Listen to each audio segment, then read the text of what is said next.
Brexit betrayal. It was meant to be Brexit Day, instead there's anger and disappointment. Today Britain should be waking up in anticipation of a fresh start, free from the shackles of the European Union, outside the jurisdiction of the European Court of Justice, and no longer subject to the whims of Brussels.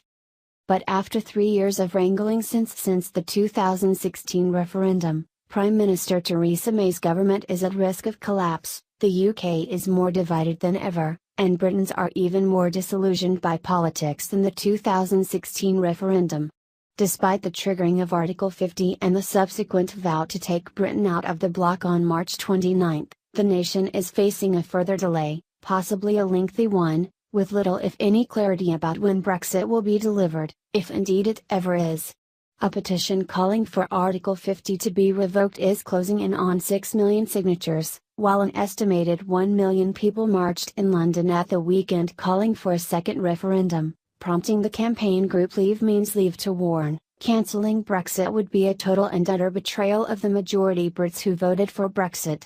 MPs must deliver a WTO Brexit. Meanwhile, the hashtag #BrexitBetrayal was trending on Twitter today, while Google Trends, the search engine giant's analytics wing, recorded a massive spike in searches of the phrase Brexit betrayal in the early hours of today. Against such a backdrop, it's scarcely surprising that Leave Means Leave has organised a rally to save Brexit in Parliament Square today, that former UKIP leader Nigel Farage has been leading a march to leave in the direction of London, or that the prominent think tank The Bow Group arranged a Brexit betrayal rally in protest at what organisers call the fact that Parliament has ignored the clear instruction of the British people. The event, which was initially supposed to be held in Committee Room 8 within the Palace of Westminster, was moved to London's Park Plaza Hotel County Hall as a result of security concerns, highlighting the volatile atmosphere around Parliament as frustration builds. Speakers included Rahim Kazam, former editor-in-chief of Breitbart News London, as well as a former advisor to Mr Farage, David Curtin AM, a UKIP London Assembly member, and Bow Group chairman Ben Harris-Quinney. Mr Harris-Quinney told the town hall meeting last night, attended by more than 200 people, each of whom paid upwards of £65 to attend, the establishment desperately want to distract from the fact that Parliament has ignored the clear instruction of the British people to leave the EU in full on March 29, 2019. So long as we have a political system that allows the establishment to elect itself, we'll go on getting bad results that make a mockery of Britain. In a savage attack on Parliament's failure to deliver Brexit, he added, "These people aren't the best this country has to offer, many of them are the worst. They think they can hide from the British people behind parliamentary procedure and waffle, but theirs is a tyranny of nothingness. My quarrel is not so much with the Ken Clarks of the world, it's the sit-on-the-fencers, the turncoats, the one speech this week and an opposite one the next."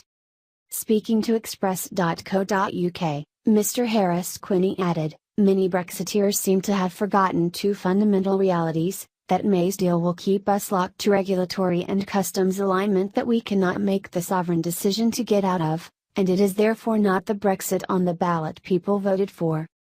Secondly, that without the deal being passed we remain scheduled to leave the EU on a final deadline of April 12, 2019.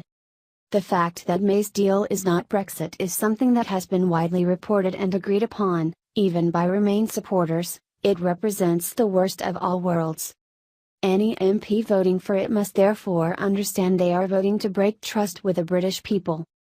The only form of withdrawal agreement the Bow Group would support would be one that fulfills the terms of Brexit, comes in unison with democratic reforms to the Conservative Party to ensure future parliaments do not repeat the failures of this, and that comes alongside a robust immigration white paper. So long as none of these standards are met, the Bow Group and members of the Brexit Advance Coalition feel that a no-deal or WTO terms Brexit represents the best result for the British people, and we urge all Conservatives and Brexiteers to support this course. A spokesman for pro-Brexit campaign group Brexit Express, which is backed by multimillionaire businessman Jeremy Hosking, and which has organised a steam train journey from Swansea to Sunderland on Saturday, and from York to Bristol on Sunday to mark Britain's anticipated departure from the EU, said, to say people are disappointed is to understate their anger at what has happened.